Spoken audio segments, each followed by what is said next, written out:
ಮುಖ್ಯಮಂತ್ರಿ ಸಿದ್ದರಾಮಯ್ಯ ಮುಂದೆ ಹಾಜರಾಗಿದೆ ಕಮಲ ಪಡೆ. ಕಾವೇರಿ ನಿವಾಸದಲ್ಲಿ ಭೇಟಿಯಾಗಿ ಸಿಎಂ ಜೊತೆ ಚರ್ಚೆ ಮಾಡಿದ್ದಾರೆ. ಸಿಎಂ ಮುಂದೆ ಬಿಜೆಪಿ ನಾಯಕರು ಹಲವು ಬೇಡಿಕೆಗಳನ್ನು ಡಿಮ್ಯಾಂಡ್ಸ್ಗಳನ್ನು ಇಟ್ಟಿದ್ದಾರೆ.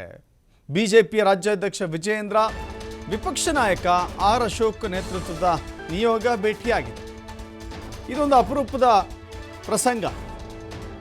ಅನೇಕ ಬಾರಿ ವಿರೋಧ ಪಕ್ಷದ ನಾಯಕರು ಆಡಳಿತ ಪಕ್ಷಕ್ಕೆ ಹೋಗಿ ಭೇಟಿಯಾಗಿ ನಮ್ಮ ಬಜೆಟ್ನಲ್ಲಿ ಕೆಲವಷ್ಟು ಅಂಶಗಳಿದೆ ಸೇರಿಸಿ ಅಂತ ಹೇಳೋದಿದೆಯಲ್ಲ, ಅದನ್ನು ಭಾಳ ವಿರಳ ಸನ್ನಿವೇಶದಲ್ಲಿ ನೋಡ್ತಾ ಇದ್ದೀವಿ ನಾವು.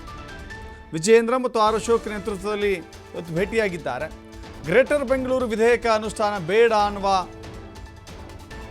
ಮನವಿಯನ್ನು ಕೂಡ ಮಾಡಿದ್ದಾರೆ. ನೀವು ಬೆಂಗಳೂರು ವಿಭಜನೆ ಮಾಡಿದ್ರೆ ಕಷ್ಟವಾಗುತ್ತೆ, ಕನ್ನಡಿಗರ ಅಸ್ಮಿತೆಗೆ ಧಕ್ಕೆ ಎದುರಾಗತ್ತೆ, ಅನುದಾನದ ವಿಚಾರದಲ್ಲಿ ಹೆಚ್ಚಿನ ತಾರತಮ್ಯ ಬೇಡ, ಬಜೆಟ್ನಲ್ಲಿ ಬೆಂಗಳೂರಿಗೆ ಹೊಸ ಯೋಜನೆ ಕೊಡಿ ಅಂತ ಹೇಳಿ ಸಿಎಂ ಸಿದ್ದರಾಮಯ್ಯಗೆ ಹಲವು ಮನವಿಗಳನ್ನು ಮಾಡಿದ್ದಾರೆ.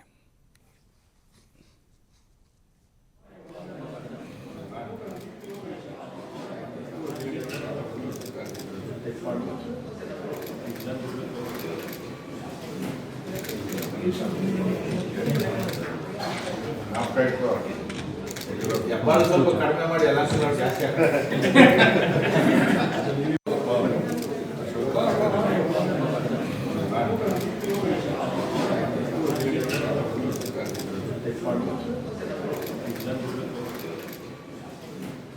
ಮಾನ್ಯ ಮುಖ್ಯಮಂತ್ರಿಗಳನ್ನ ಭೇಟಿ ಮಾಡಿ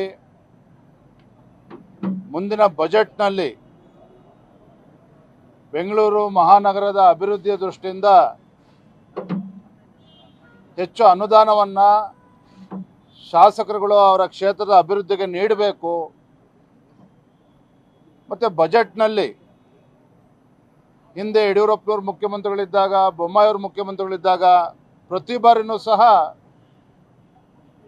ಬೆಂಗಳೂರು ಮಹಾನಗರದ ಅಭಿವೃದ್ಧಿಗೋಸ್ಕರ BBMPಗೆ 6 ರಿಂದ 8 ಸಾವಿರ ಕೋಟಿ ಅನುದಾನವನ್ನು ಬಜೆಟಲ್ಲಿ ಕೊಡ್ತಾ ಇದ್ರು. ಆದರೆ ಕಳೆದ 2 ವರ್ಷದಿಂದ ಇದು ಯಾವುದೇ ರೀತಿಯ ಅನುದಾನ ಬೆಂಗಳೂರು ಮಹಾನಗರಕ್ಕೆ ಸಿಗ್ತಾ ಇಲ್ಲ. ಹಾಗಾಗಿ ಬಜೆಟ್ನಲ್ಲಿ ಬೆಂಗಳೂರು ಮಹಾನಗರಕ್ಕೆ ಒಂದು 6 ರಿಂದ 8 ಸಾವಿರ ಕೋಟಿ ಕೊಡಬೇಕು. ಮತ್ತು ಇನ್ಫ್ರಾಸ್ಟ್ರಕ್ಚರ್ ಪ್ರಾಜೆಕ್ಟ್ಸ್ಗಳು, ಯಾಕೆಂತ ಹೇಳಿದ್ರೆ ಬೆಂಗಳೂರು ಅಂತ ಹೇಳಿದ್ರೆ ಸಿಲಿಕಾನ್ ಸಿಟಿ ಅಂತ ಹೇಳ್ತೇವೆ ನಾವು. ಆದರೆ ಇವತ್ತು ಫ್ಲೈಓವರ್ ಇರ್ಬೋದು, ಬೇರೆ ಬೇರೆ ಪ್ರಾಜೆಕ್ಟ್ಗಳು ಇರ್ಬೋದು, ಭಾಳ ನಿಧಾನಗತಿಯಲ್ಲಿ ಸಾಗ್ತಾ ಇದೆ. ಅದಕ್ಕೆ ಹೆಚ್ಚು ಅನುದಾನವನ್ನು ಬಿಡುಗಡೆ ಮಾಡಿ ಅದಕ್ಕೂ ಕೂಡ ಹೆಚ್ಚು ಒತ್ತನ್ನು ನೀಡಬೇಕು. ವಿಶೇಷವಾಗಿ ನಮ್ಮ ಸಂಸದರು PC ಮೋಹನ್ ಅವರು, ತೇಜಸ್ವಿ ಸೂರ್ಯ ಅವರು ಏನು ಇತ್ತೀಚೆಗೆ ಮೆಟ್ರೋ ದರ ಜಾಸ್ತಿ ಆಯಿತು, ಅದನ್ನು ತತ್ಕ್ಷಣ ಮತ್ತೊಂದು ಹೊಸ ಒಂದು ಫೇರ್ ಫಿಕ್ಸೇಷನ್ ಕಮಿಟಿಗೆ ಮುಖ್ಯಮಂತ್ರಿಗಳು ಮನವಿ ಮಾಡಬೇಕಾಗ್ತದೆ. ಮನವಿ ಮಾಡಿದಾಗ ಅದಕ್ಕೆ ಫೇರ್ ಫಿಕ್ಸೇಷನ್ ಕಮಿಟಿಯಿಂದ ಏನೀಗ ದರ ಹೆಚ್ಚು ಮಾಡಿದ್ದಾರೆ ಅದನ್ನು ಕಡಿಮೆ ಮಾಡೋದಕ್ಕೂ ಕೂಡ ಅವಕಾಶ ಇರುತ್ತೆ. ಈ ನಿಟ್ಟಿನಲ್ಲೂ ಕೂಡ ಅವರು ಸಲಹೆಗಳನ್ನು ನೀಡಿದ್ದಾರೆ. ಸೊ ಒಟ್ಟಾರೆಯಾಗಿ ಬೆಂಗಳೂರಿನ ಅಭಿವೃದ್ಧಿಗೋಸ್ಕರ ಬಜೆಟ್ನಲ್ಲಿ ಹೆಚ್ಚು ಅನುದಾನವನ್ನು ನೀಡಬೇಕು.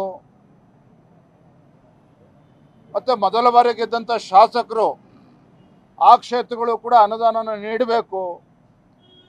ಮೂರನೇದಾಗಿ BBMP ಚುನಾವಣೆ, ಕಳೆದ ಹಲವಾರು ವರ್ಷಗಳಿಂದ ನೆನೆಗುದಿಗೆ ಬಿದ್ದಿರತಕ್ಕಂಥ BBMP ಚುನಾವಣೆ, ಬೆಂಗಳೂರು ಮಹಾನಗರ ಪಾಲಿಕೆ ಚುನಾವಣೆ ಅತಿ ಶೀಘ್ರದಲ್ಲಿ, ಕಳೆದ 2 ವರ್ಷದಲ್ಲಿ ಬೆಂಗಳೂರಲ್ಲಿ ಆಗಿರ್ತಕ್ಕಂಥ ಮಳೆ ಹಾನಿ ಇರ್ಬೋದು, ರಸ್ತೆಗಳ ಅವ್ಯವಸ್ಥೆ ಇರ್ಬೋದು, ಕಾಮಗಾರಿಗಳು ಪ್ರಾರಂಭ ಆಗದೆ ಇರ್ಬೋದು, ಪಾರ್ಕ್ಗಳಲ್ಲಿ ವಾಚ್ಮ್ಯಾನ್ಗೆ ಹಣ ಕೊಡೋಕ್ಕೂ ಸಾಧ್ಯ ಆಗದೆ ಇರೋವಂಥ ಪರಿಸ್ಥಿತಿಯನ್ನು ನೋಡಿ 2 ವರ್ಷದಿಂದ ಕಾದು ವಿಧಿ ಇಲ್ಲದೆ ನಾವಿವತ್ತು ಬೆಂಗಳೂರಿನ ಅಭಿವೃದ್ಧಿ ಕುಂಠಿತ ಆಗಿದೆ.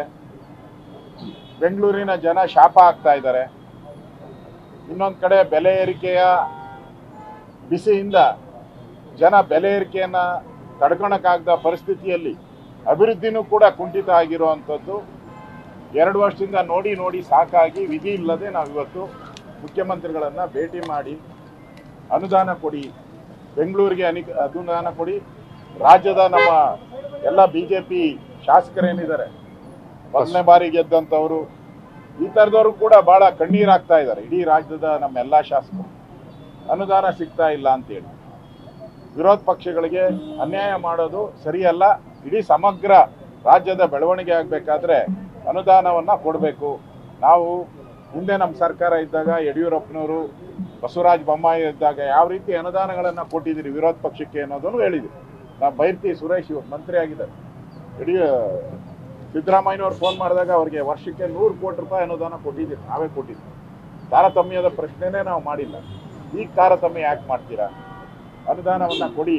ಸುಮಾರು 150 ಒಂದೊಂದು ಕ್ಷೇತ್ರಕ್ಕೆ 120ರಿಂದ 150 ಕೋಟಿ ರೂಪಾಯಿಯನ್ನು ಅನುದಾನವನ್ನು ಪ್ರತಿ ವಿಧಾನಸಭಾ ಕ್ಷೇತ್ರಕ್ಕೆ ಕೊಡಿ. ಅಟ್ಲೀಸ್ಟ್ 1-2 ವರ್ಷ ಆದರೂ ಕೆಲಸ ಮಾಡೋಕ್ಕೆ ಅವಕಾಶ ಆಗುತ್ತೆ. ಹಿಂದೆ ನಾವು ಇದ್ದಾಗ ಕೊಟ್ಟಿದ್ದೀರಿ, ಅದಕ್ಕಿಂತ ಜಾಸ್ತಿ ಕೊಟ್ಟಿದ್ದೀರಿ, 150 ಅಲ್ಲ 200-300 ಕೋಟಿನೂ ಕೊಟ್ಟಿದ್ದೀರಿ ನಾವು. ಅದರಿಂದ ಬೆಂಗಳೂರು ವಿಶ್ವ ಮಟ್ಟದಲ್ಲಿ ಬೆಳೀತಾ ಇರೋದು. ನೀವು ಕೈಗಾರಿಕೆಗಳು ಬನ್ನಿ ಅಂತೇಳಿ ಬೆಂಗಳೂರಲ್ಲಿ ಸಮಾವೇಶ ಮಾಡಿದ್ದೀರ, ಈಗ ಟೂರಿಸಂ ಸಮಾವೇಶನೂ ಮಾಡ್ತಾ ಇದ್ದೀರ. ಬರಬೇಕಾದ್ರೆ ಅಭಿವೃದ್ಧಿ ಆಗಬೇಕಲ್ಲ. ಅಭಿವೃದ್ಧಿ ಕುಂಠಿತ ಆಗಿದೆ ಅಂತ ನಾವು ಹೇಳ್ತಾ ಇಲ್ಲ, BJP ಸಾರ್ವಜನಿಕರು ಹೇಳ್ತಾ ಇದ್ದಾರೆ. ಫೇರ್ ಹೈಕ್ ಬಗ್ಗೆ, ಮೆಟ್ರೋ ಫೇರ್ ಹೈಕ್ ಬಗ್ಗೆ ಸಾರ್ವಜನಿಕರೇ ಪ್ರತಿಭಟನೆಗಳನ್ನು ಮಾಡ್ತಾ ಇದ್ದಾರೆ. ಬಂದು ಕರೆ ಕೊಡ್ತೀರಿ ಅಂತ ಹೇಳ್ತಾ ಇದ್ದಾರೆ. ಇದೆಲ್ಲವನ್ನ ನೋಡಿದ್ಮೇಲೆ ನಾವು ಒಂದು ವಿರೋಧ ಪಕ್ಷವಾಗಿ ಅವರಿಗೆ, ಮುಖ್ಯಮಂತ್ರಿಗೆ ಮನದಟ್ಟು ಮಾಡಿಕೊಡ್ಬೇಕಾಗಿತ್ತು.